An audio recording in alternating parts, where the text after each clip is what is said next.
Hi, how you're doing? Welcome back to our Super Hoops walk. Consistency is the key. Just how bad and good have QPR been in one Christmas season?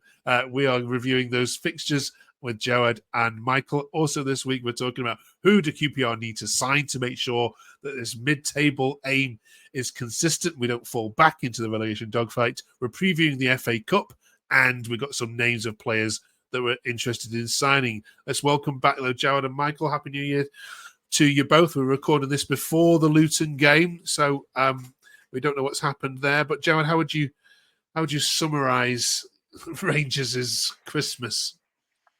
I persuaded the wife and the kids to go to Swansea on Boxing Day, and after half an hour, it was maybe the biggest regret of my whole life.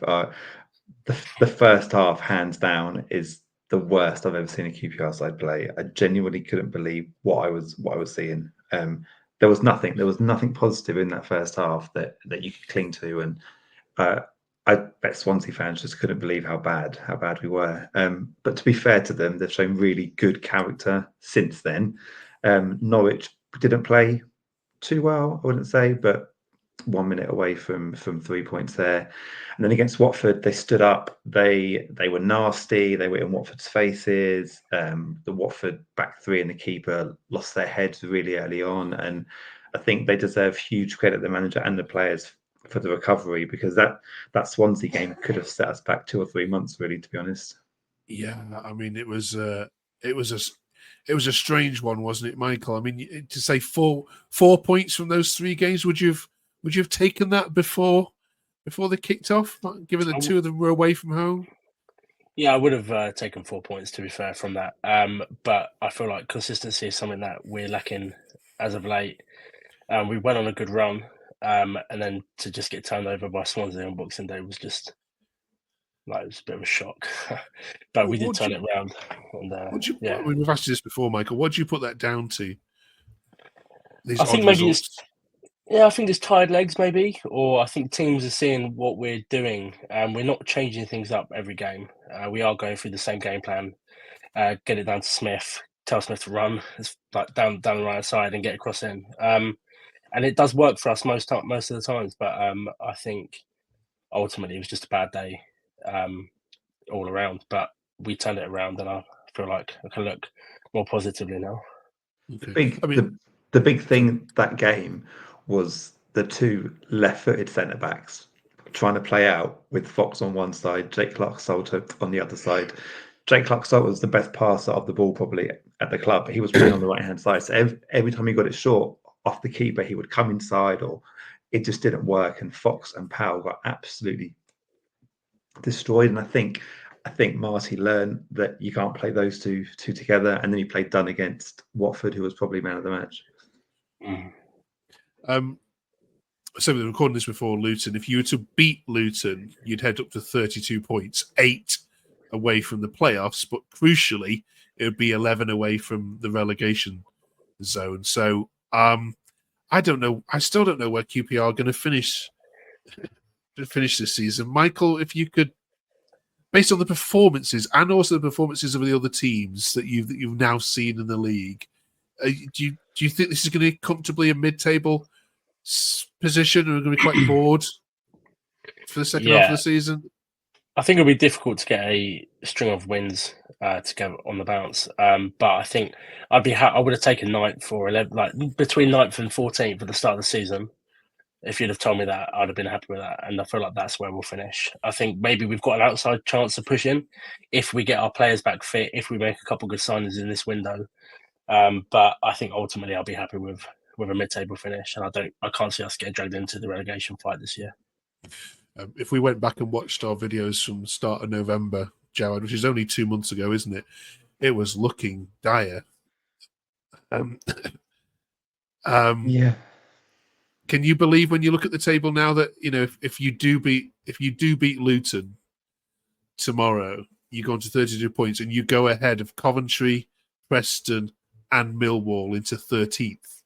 That is some credit, isn't it, due to the players and the manager? Absolutely. I generally thought this was going to be the year that everything caught up with us finally. We'd get relegated, the manager would go. But looking at the other teams, some of the worst teams we've played, Watford, Norwich, they're actually in the playoff places or in the first of the playoff places, whereas teams like Portsmouth have beaten us. Plymouth got a point with 9 men against us.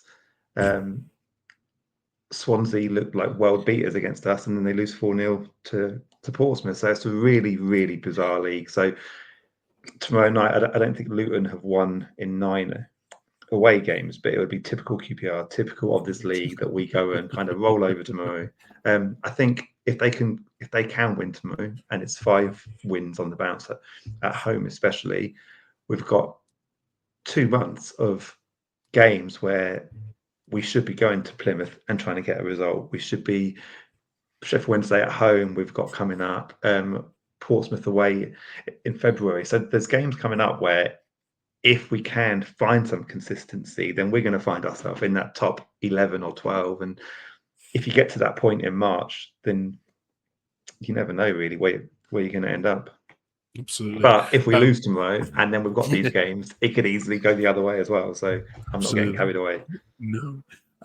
Cheers for that. We'll talk about players in a minute and rumours and people that you think you should sign. But before that, we've got the FA Cup, of course, on its way this weekend. Leicester away. And, of course, you had a good result, of course, at Leicester, wasn't it, Leicester? Where you ripped up everybody's coupon and went there and just pretty much dismantled them when nobody gave you a chance. Michael, do you see this as a good draw, given that Leicester are probably going to not care about this one jot because Premier League survival is what it is all about for them? Yeah, I think knowing our third round history, I don't have much hope for it, but I think it's a good draw. I think we can give it to them, and we're taking a good amount of fans already. I think we've sold 3,700 already, and I think obviously for an FA Cup third round away to Leicester, that's not a bad turnout, and there will be more. So can see us maybe getting something. Okay, let's look at that. Your FA Cup pedigree, shall we, Gerard? You've highlighted it before. You've had, you are just. Even if we went further back, we couldn't find anything further than the fifth round. What would you put this down to? I mean, how many is that? 1, 2, 3, 4, 8 third round exits in the last 12 years. What do you put that down to, Gerard?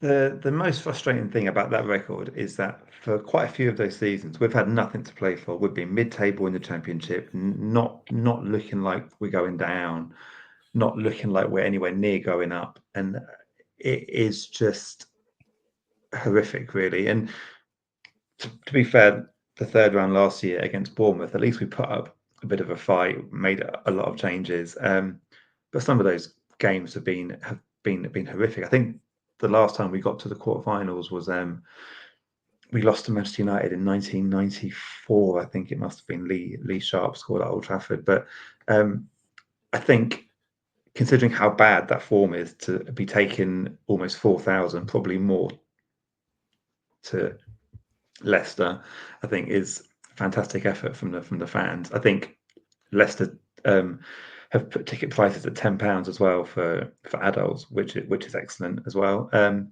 But it's maybe one of the most frustrating things about supporting QPR is that FA Cup record, because, like I said, there's no excuses. It's not like the Burnley fans on previously, where they've always had something bigger on their agenda. I really, really hope we can get a win. Yeah, you're not running into City and Liverpool, are you? Either you're running into Fleetwood and Peterborough and Fulham and Watford and MK Dons. It is bizarre. Your lack of it's not like you lack say, of respect, is it? It's you could go much further. You could go much further back than that and see losing to Vauxhall Motors and needing a replay, and then losing at home in the replay to them. We lost to MK Dons twice, I think it is now. It frustrates the life out of me. But I really think if they can get a win tomorrow, I think then he'll take it seriously. Okay.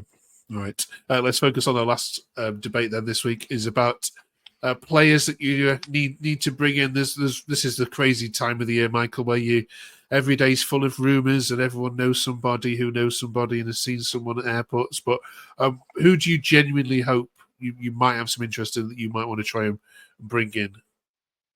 Well, for me, I feel like we're starting off the window with a bang, signing Ronnie Edwards on loan from Southampton. I feel like he's quite highly rated. I think he won Player of the Year at Peterborough, Young Player of the Year at Peterborough, which is good for a centre back to do.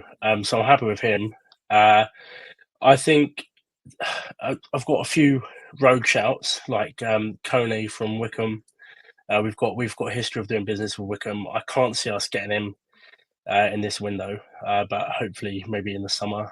Poku from Peterborough, he's need a right sided attacker in case Smith gets injured, or replacement of Smith.